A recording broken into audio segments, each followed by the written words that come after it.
Hello again. This is Nick Lodato, and this is part 5 in the series on creating accessible documents in Word. This presentation deals with tables.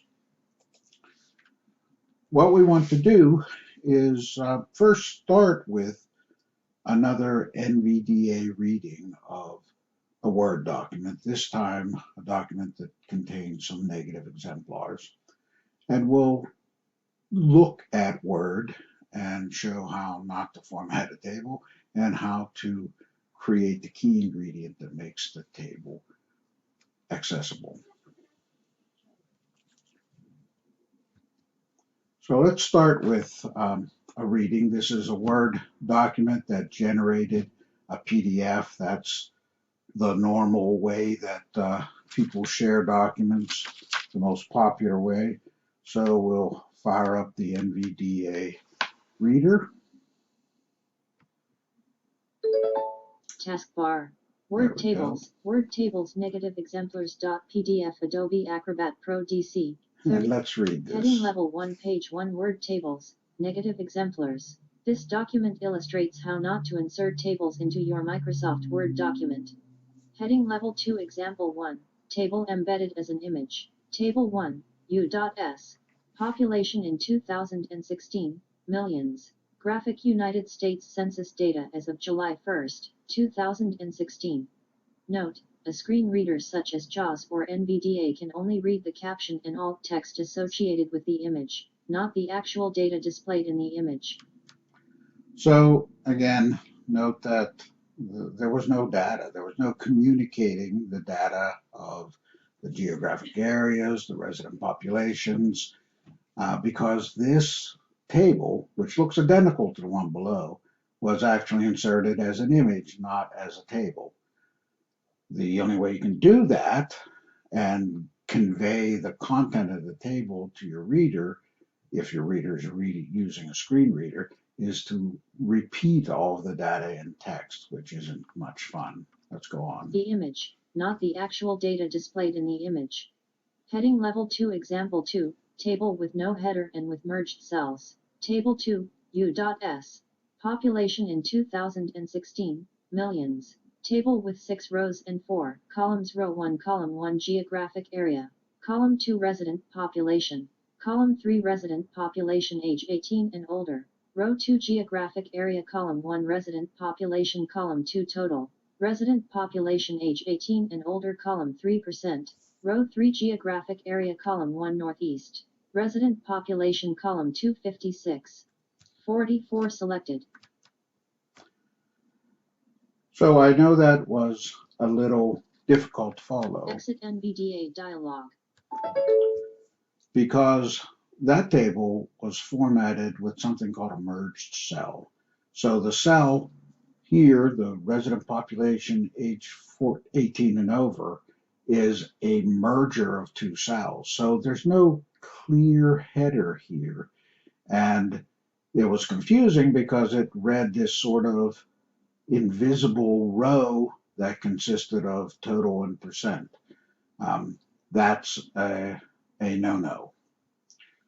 So let's look at a Word document and see what we ought to do. So here's a sample Word document that has some data already in it. Now, ordinarily, we would insert a table by going up to the Insert Table and picking the dimensions of our table. We're not going to do that in this case because we already have our data. So we're going to select our data and go back to Table, but this time we're going to say Convert Text to Table. This text was entered with tabs as the delimiters of data. It doesn't look very easy to read because the tabs aren't all lined up, but it should convert nicely to a table. The dialog asks us how we're doing this. We're doing it with tabs, and we'll do an auto fit. And that's now a table. Let's, though, take a look at the table and make it a little cleaner. We're going to adjust our columns just because I don't like ugly looking tables. And we'll even distribute these columns evenly. And let's go back and reselect the entire table and let us format it so that it's centered. That looks a lot better. We do have, by the way, the default paragraph property in this document is space and a half a space before and after every paragraph, and that's why this is spaced out rather broadly. We could tighten that up if we wanted, but normal things I would do with a table is to center the header and maybe even color it so that it stands out. So this is the row that defines the content of the table. That's always important in a table. A row that defines the values that you're going to find in a column. I mean, a table is an organized collection of data that appears in rows and columns, and the content of each column should be the same type of data. So in this case, these are numbers. Now, numbers are typically right justified, so we're going to change that look. And notice I do have my paragraph markers on. That makes it look a little more complicated, but I'm addicted. And I wanted to show you something else. As we scroll down the page in this table, notice that when we're on the second page, we don't really know what is in what column. Now, the solution to that problem and the readability of the table are one and the same. If we highlight the first row, the row that I called a header row because it has the definitions of what is in each column, and we right-click and go to Table Properties, under Row Properties, if we click Repeat as a header row at the top of each page, of every page, we now have a table that's formatted for a screen reader. And I'm going to keep it in this expanded view so that you could see when we scroll down, now the header shows on top of the page. So this is good formatting for a large table, but it is also the secret ingredient that makes the table be read properly. It's driving me crazy, so I am going to change this formatting so that this table is a little more compact. That's probably the way I'd want it to look. So this will read well. This is data, and typically we would do one more thing. We would insert a caption that defines it. This is usage statistics. I think I spelled that wrong. For instructional videos. Yeah, I certainly did. And this is the default definition of a caption. I would change that clearly to make it centered, and I would change it so that it did not have a space, so it's a little tighter to the table.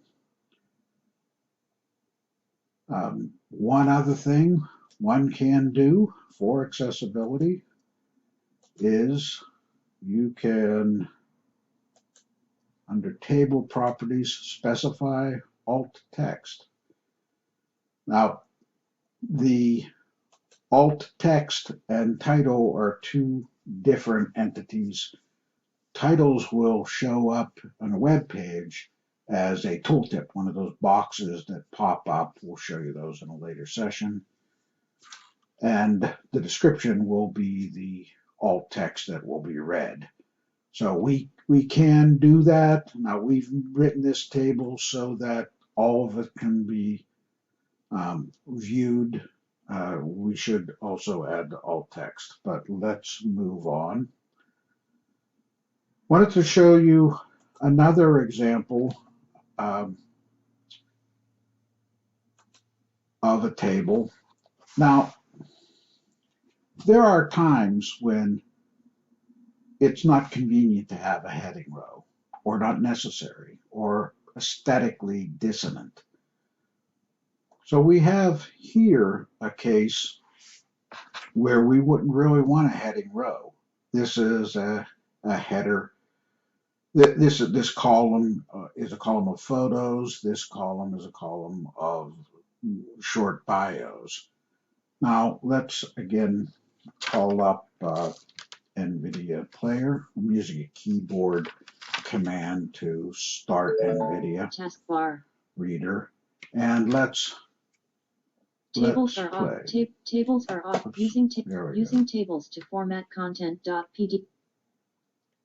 Heading level 1 page 1 using tables to format content. Tables are often used for purposes other than to display data. For example, tables allow the author to control the display of content. In such cases, a visible table header may not be desirable. The following table contains a header with text that is colored to match the background, rendering it invisible to the sighted viewer. Table with 4 rows and 2 columns. Row 1 column 1 photo, column 2 bio, row 2 photo, column 1 bio, column 2 nick. Exit NVDA. So what you heard, what would you like? Tables are often used for purposes other than to. What you heard was a reading of an invisible row as the header in this table. And it's only invisible because I made the font very small and I made the color of the font white so it matched the background. So it's there, but a sighted reader can't see it. So if, and this is not perhaps the perfect example, but if you wish to provide your non-sighted reader, a person who uses a screen reader, with information that you don't want to disturb the aesthetics, that's one technique you can use. You could basically format the text so that it's not visible to the sighted reader. So let's return to our presentation and summarize. So we could call these the commandments of tables. You should not insert a graphic image of table data that you want the reader to see unless you fully describe it in the data in text, which is kind of silly.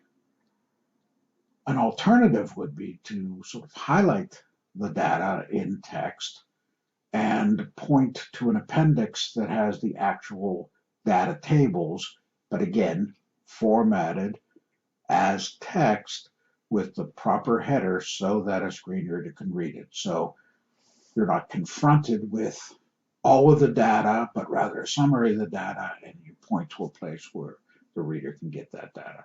That is probably the best solution for the screen reader user, but potentially also for the sighted user. Merging cells in a text is rough. That's very difficult for the screen reader to read it properly, and usually it's not necessary.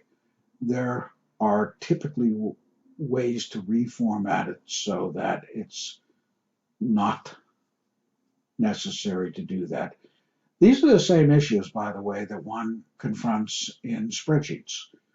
A table in Word is really similar to a worksheet in a spreadsheet like Microsoft Excel.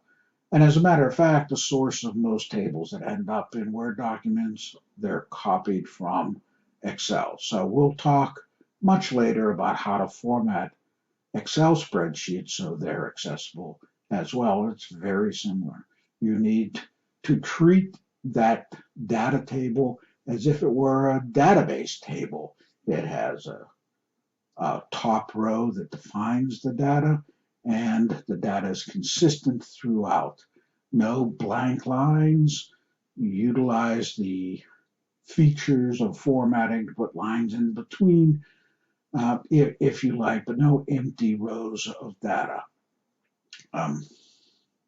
So those are the don'ts. Don't merge cells.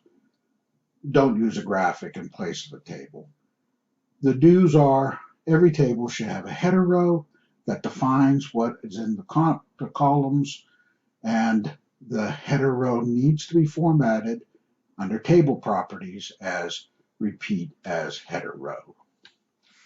So that's it for tables. They're both difficult and easy depending on how you look at it. As usual, contact me if you need anything. Thanks for joining. Hope to see you again.